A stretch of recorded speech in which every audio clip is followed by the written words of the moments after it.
Bismillahirrahmanirrahim. Assalamualaikum warahmatullahi wabarakatuh. Perkenalkan, nama saya Hikmah Nur Halimah dengan NIM 2108105069 dari kelas Tadris Matematika semester 2C. Di sini saya akan membacakan terjemah per kalimat kitab Ta'limul Muta'allim beserta ilmu nahwu yang akan saya jelaskan mengenai i'rab. Dimulai dari kata faslun dalam halaman 39.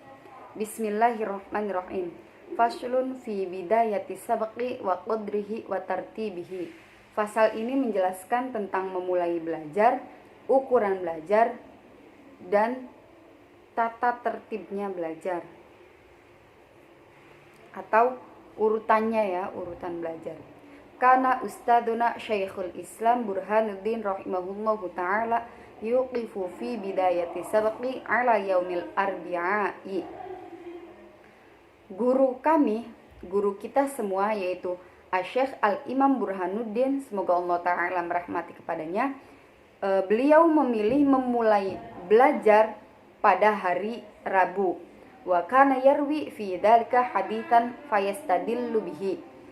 Dan beliau juga meriwayatkan atau menceritakan mengenai hal itu kepada sebuah hadis, lalu beliau menjadikannya dalil.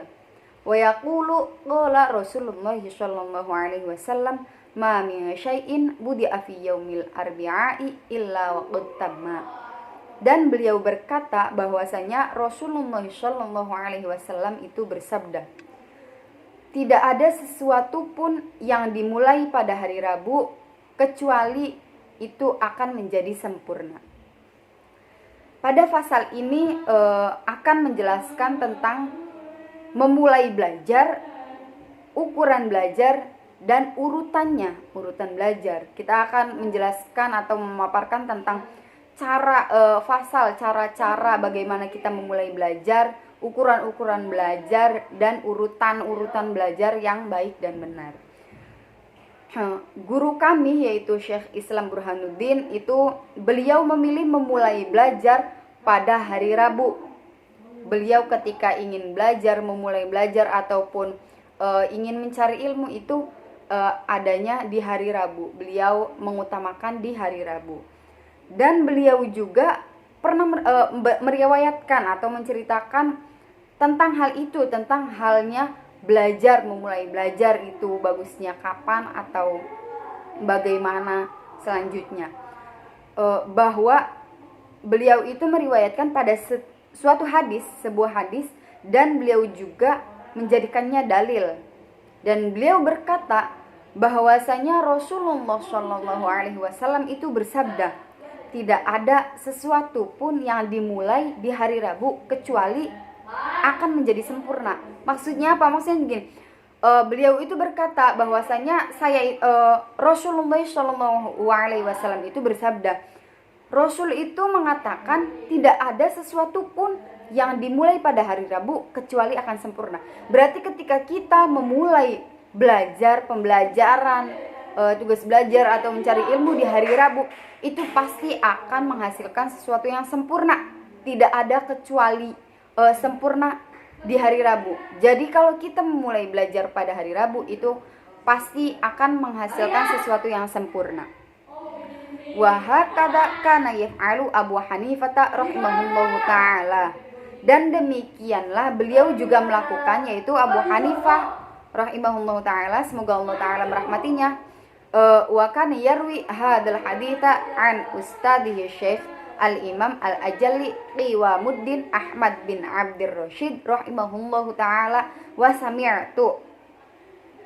Dan beliau siapa? Abu Hanifah. Beliau meriwayatkan hadis ini dari gurunya, yaitu Ustadz Syekh Al-Imam Al-Ajalli, yaitu gurunya yang bernama yang mulia, yang bernama Syekh Qiwamuddin Ahmad bin Abdir Rasyid. Semoga Allah Ta'ala merahmatinya. Berarti Abu Hanifah itu mendoakan kepada Ahmad bin Abdir Rasyid semoga dirahmati oleh Allah. Dan saya pun telah mendengar, wasamir itu saya siapa? Abu Hanifah. Saya pun telah mendengar Mimman athiqu bihi anna Syekh Aba Yusuf Al-Hamdaniyah rahimahullahu taala. Dari orang yang telah saya percaya kepadanya, yaitu sesungguhnya Syekh Abu Yusuf dari kota Hamdani atau negara Hamdani itu kana yuqifu kulla amalin min a'malil khairi ala yaumil arbi'i, bahwasanya beliau itu memilih setiap perbuatannya dari perbuatan-perbuatan yang baik itu pada hari Rabu. Beliau yaitu Syekh Abu Yusuf dari Hamdaniyah itu juga beliau mengungkapkan bahwa beliau itu ketika memilih setiap perbuatan itu pasti kepada perbuatan-perbuatan baik adanya di hari Rabu, karena itu merupakan sesuatu yang akan menjadi sempurna ketika kita melakukan belajar itu adanya di hari Rabu. Wa hadza li anna yaumal arbi'i yaumun khiliqa fihi an-nuru wa huwa yaumun nahsin fi haqqil kuffari. Dan hal ini juga karena sesungguhnya hari Rabu itu adalah hari yang diciptakan pada hari itu sebuah cahaya dari hari itu, dan hari itu merupakan hari kegelisahan bagi orang-orang kafir. Maka dari itu disebutkannya bahwa hari Rabu itu adalah hari di mana diciptakannya sebuah cahaya yang terang benderang untuk orang-orang muslim.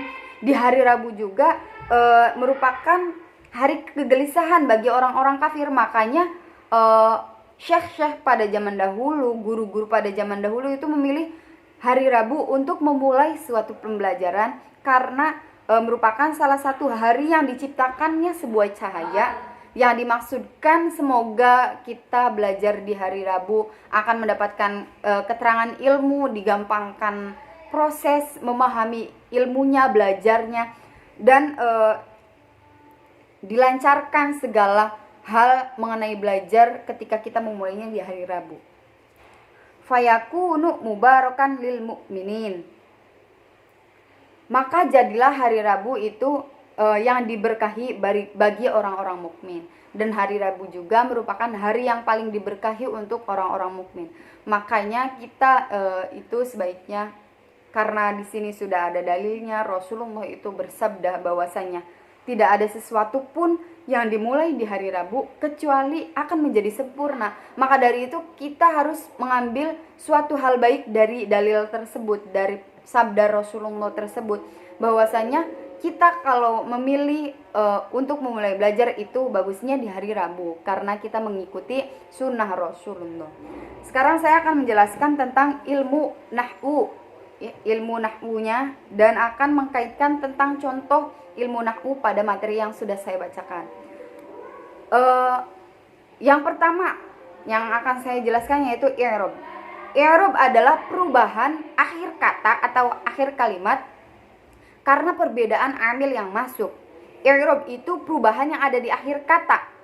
I'rab itu macamnya ada 4. Yang pertama i'rab rafa', i'rab nasab, i'rab jar, dan i'rab jazm.